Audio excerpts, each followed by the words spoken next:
Hey everybody, welcome back to Elevate and Reflect with DC. I am your host, Dark Cancer, and today we're delving into a crucial topic, still roaming in the realm of stress. That's what we're talking about this week, but in the workplace. I know I mentioned it before, but today I'm going to dive a little bit further into it, okay?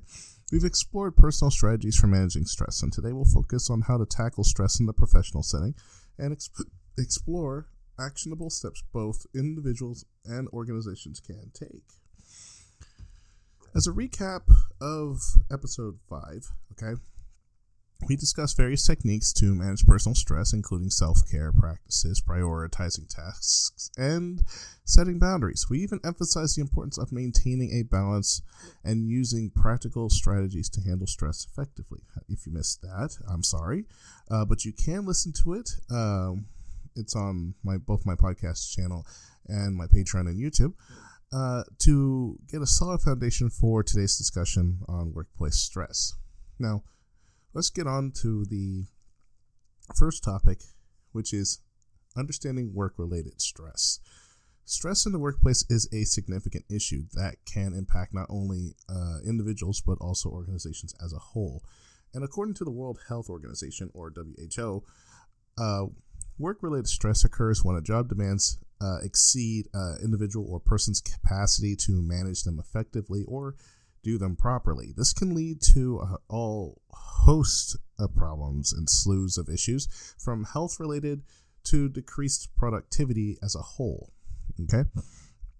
The key points here I want to point out is that definition of work-related stress.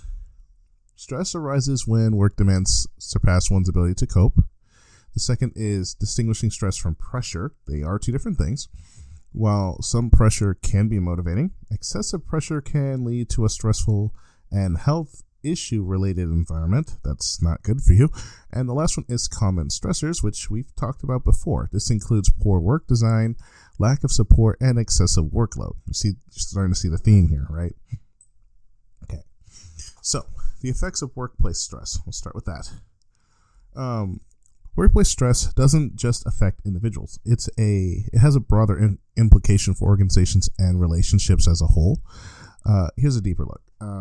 One, it has an impact on the individuals, right? So decision making and performance is the first thing that's affected. Stress impairs decision making, and it leads to mistakes. Some good, some bad, some overlookable, some not.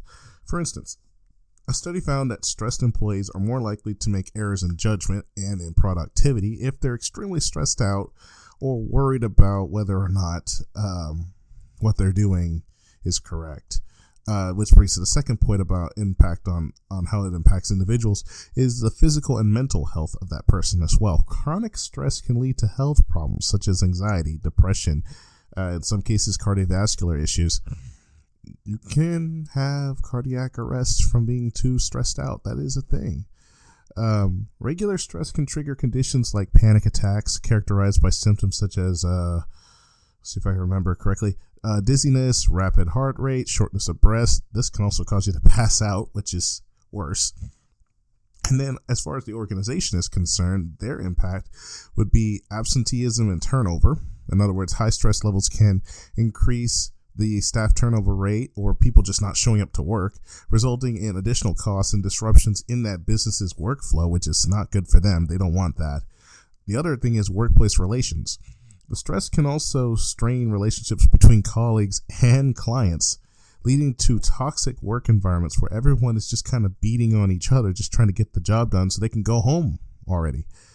I mean, there are broader implications. Like, this can also affect you in your home life. You may not think that your work life affects your home life, but it does. Stress often extends beyond work.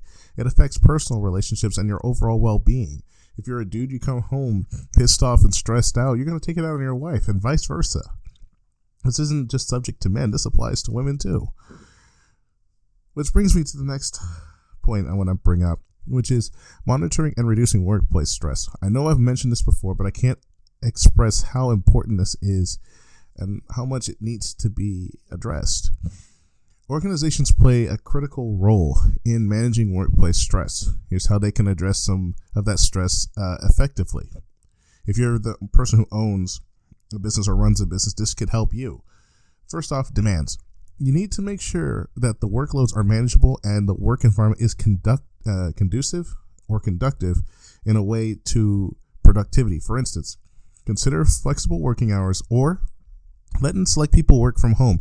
Make that an option to alleviate the pressure of having to come in every single day. If they're not able to do it, don't make them do it, because then their productivity is going to drop and they're going to hate you for it. You want them to be as productive as possible. Why? It makes you more money. If it makes you more money, you're going to be more happy, aren't you? 2, control. Allow employees to more control over how they perform their tasks. Unless there's a specific way it has to be done, let them control how they get it done. Managers should be focusing on setting the goals and allowing the employees the freedom to achieve them in their own way, not micromanaging them down to a T. Hey, you need to breathe here. You're not supposed to breathe there. Don't get up here. Don't go use the bathroom. Why haven't I seen you at the table? Don't do that. That's just going to irritate them more and stress them out. If they're already doing their job and they're doing the work and the work is getting done, doesn't matter what they're doing. As long as they're not, breaking any company policies, does it really matter what they're doing? Does it matter if they take a huge dump in the bathroom at 12:30 every day on the dot? Does it matter? If their work is coming in, it does not matter. If you want them to do more, tell them you want them to do more, but don't encroach on the little bit of freedom that they get while working. On that note, 3, support. Provide adequate resources and support. This includes access to mental health resources, a mentorship program if you can offer it, depending on what type of company you run, a supportive management team. I emphasize that last one, a supportive management team, not an overbearing one. There is a difference.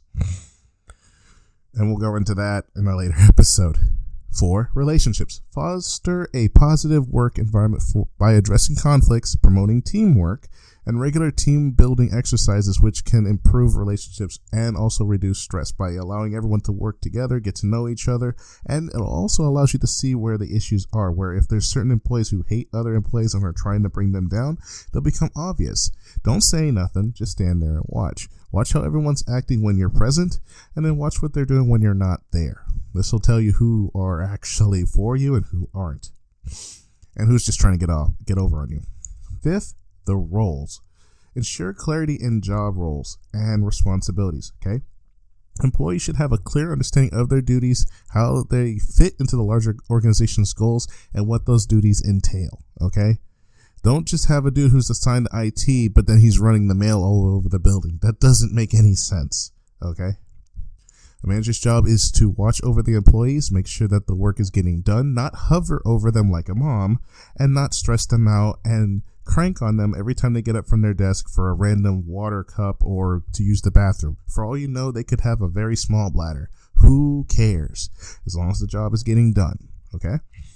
6, change. Manage organizational changes transparently and involve employees in the process. Why? This minimizes uncertainty and resistance because they'll already know where you're going and what you're doing.